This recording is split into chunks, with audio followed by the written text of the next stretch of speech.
Ապրանքներ մուծող ֆուր լինի թե հանքից քար ավազ տեղափոխող բեռնատար, եթե թույլատրելիից շատ է բարձված, Հայաստանի ճանապարհներին առնվազն 2 տեղ տուգանվելու է։ Մեծ մեքենաներին Սյունիքում եւ Արմավիրում օրը 24 ժամ կշռող կայաններ ունենք։ Այդ մասին դեռ չիմացող վարորդներին տեղեկացնում են քաղաքաշինության, տեխնիկական ու հրդեհային անվտանգության տեսչական մարմնից։ 57,871 տրանսպորտային միջոց 23 թվականի ընթացքում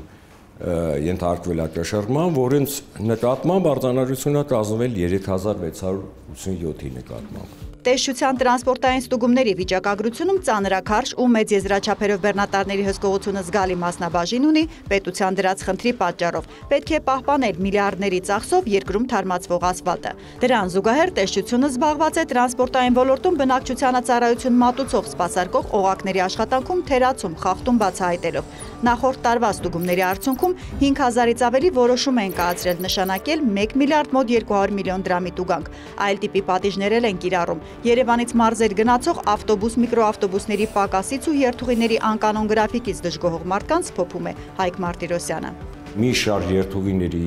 սպասարկող կազմակերպությունների նկատմամբ մենք տարածքային կառավարման նախարարություն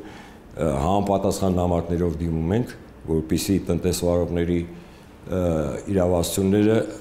կասեցնեն տվյալ երթուղիները սպասարկման վերաբերյալ։ Օրինակ գալակտիկա սերվիզի նկատմամբ նման միջնորդություն ներկայացվել, նման միջնորդություն ներկայացվել է Էշմիածնի Բոատի նկատմամբ եւ ելի մի շարք կազմակերպությունների նկատմամբ, որոնք տարածքային կառավարման նախարարությունում կարծում եմ ընթացնում են, քննարկման փուլում են։ Տեսչությունն անիմաստ է համարում շատ ավելի կոշտ քայլերի դիմելը, քանի որ երկիրը միասնական երթուղային ցանցի ձևավորման փուլում է։ Տնտեսվարող կամ մրցույթի է դիմել, որ շահի նոր ներդրումանի թարմացնի ավտոպարկը։ Կա որ գծից դուրս են մնացել, պարզապես աշխատում են մինչև նոր ընկերություն կգա։ Ինչ եղավ գազաբալոնների անվտանգության պահանջը։ Մեքենաատերերի մի մասը գումար ծախսեց, ճնշաչափեց ավտոների վրա տեղադրված բալոնը։ Պետությունը տվյալների շտեմարան կազմեց, փոխանցեց լցակայաններին, որ վառելիք վաճառեն միայն այն տրանսպորտային միջոցներին, որի տվյալները կան բազայում։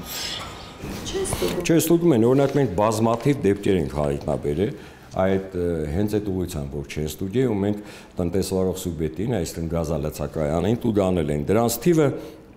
ես ձեզ կարող եմ ասել 358-ը հասել 2023 թվականին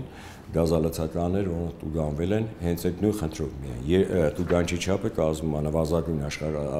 աշխատավարձի 200 պատիկի չափով, 200,000 տուգանչի չափով։ Երկրում այժմ գազաբալոնի ճնշաչափում անցած 400,000-ի կարգի մեքենա կա։ Այդ ցուցանիշը տեսչությունը նպատակ է դրել բարձրացնել մինչև 90%-ի։ 2024-ի անելիքների ցանկում պետք է նաև հայտնաբերեն գազաբալոնի կամ տեղզննության փաստաթուղթն առանց ավտոն տեսնելու հենց այնպես ծախող կայաններին ու Զվարթնոց օդանավակայանը վերջապես մաքրեն չլիցենզավորված տաքսիներից։ Հերմինե Բաղդասարյան, Մեհեր Կիրակոսյան, լուրեր։